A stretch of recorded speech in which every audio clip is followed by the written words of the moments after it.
முதல் வாசகம். திருத்தூதர் பணி அதிகாரம் 13, திருவசனங்கள் 13 முதல் 25 வரை.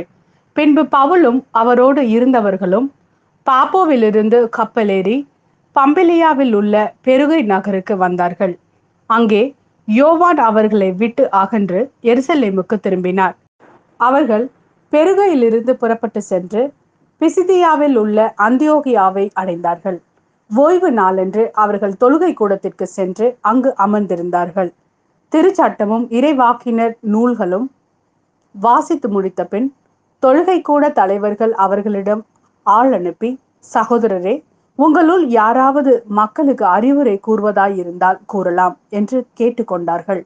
அப்போது பவுல் எழுந்து கையால் சைகை காட்டிவிட்டு கூறியது: இஸ்ரேல் மக்களே, கடவுளுக்கு அஞ்சுவோரே, கேளுங்கள். இந்த இஸ்ரேல் மக்களின் கடவுள் நம்முடைய மூதாதையரை தேர்ந்தெடுத்தார். அவர்கள் எகிப்து நாட்டில் அந்நியர்களாக தங்கியிருந்த போது அவர்களை ஒரு பெரிய மக்களினமாக்கினார். பின்பு அவர் தம் தோல் வலிமையை காட்டி அவர்களை அந்த நாட்டை விட்டு வெளியே அழைத்து கொண்டு வந்தார். 40 ஆண்டு காலமாய் பாலை நிலத்தில் அவர்களிடம் மிகுந்த பொறுமை காட்டினார். அவர் கானான் நாட்டின் மீது 7 மக்கள் இனங்களை அழித்து அவர்கள் நாட்டை இவர்களுக்கு ஏறக்குறைய 450 ஆண்டுகள் உரிமை சொத்தாக அளித்தார். அதன் பின்பு இறைவாக்கினர் சாமுவேலின் காலம் வரை அவர்களுக்கு நீதி தலைவர்களை அளித்தார். பின்பு அவர்கள் தங்களுக்கு ஓர் அரசர் வேண்டும் என்று கேட்டார்கள். கடவுள் கீசு என்பவரின் மகனான சவுல் என்பவரை அவர்களுக்கு அரசராக கொடுத்தார். பென்யமின் குலத்தினராகிய அவர் 40 ஆண்டுகள் ஆட்சி செலுத்தினார். பின்பு கடவுள் அவரை நீக்கிவிட்டு தாவீதை அவர்களுக்கு அரசராக ஏற்படுத்தினார்.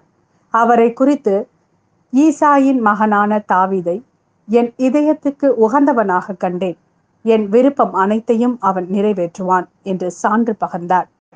தாம் அளித்த வாக்குறுதியின்படி கடவுள் அவருடைய வழிமரபிலிருந்தே இஸ்ரேலருக்கு இயேசு என்னும் மீட்பர் தோன்ற செய்தார். அவருடைய வருகைக்கு முன்பே யோவான் மனமாறி திருமுழுக்கு பெறுங்கள் என்று இஸ்ரேல் மக்கள் அனைவருக்கும் பறைசாற்றி வந்தார்.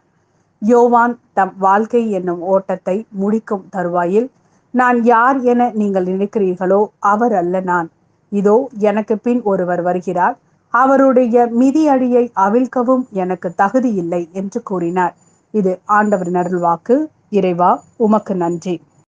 யோவான் எழுதிய நற்செய்தி அதிகாரம் 13, திருவசனங்கள் 16 முதல் 20 வரை. பணியாளர் தலைவரை விட பெரியவர் அல்ல, தூது அனுப்பப்பட்டவரும் அவரை அனுப்பியவரை விட பெரியவர் அல்ல என உறுதியாக உங்களுக்கு சொல்கிறேன். இவற்றை நீங்கள் அறிந்து அதன்படி நடப்பீர்கள் என்றால் நீங்கள் பேறு பெற்றவர்கள். உங்கள் அனைவரையும் பற்றி நான் பேசவில்லை. நான் தேர்ந்து கொண்டவர்கள் யாரென எனக்கு தெரியும்.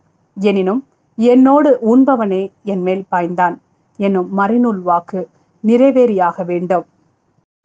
அது நிறைவேறும் போது இருக்கிறவர் நானே என்று நீங்கள் நம்புமாறு இப்போதே அது நிறைவேறும் முன்பே அது பற்றி உங்களுக்கு சொல்லி வைக்கிறேன்.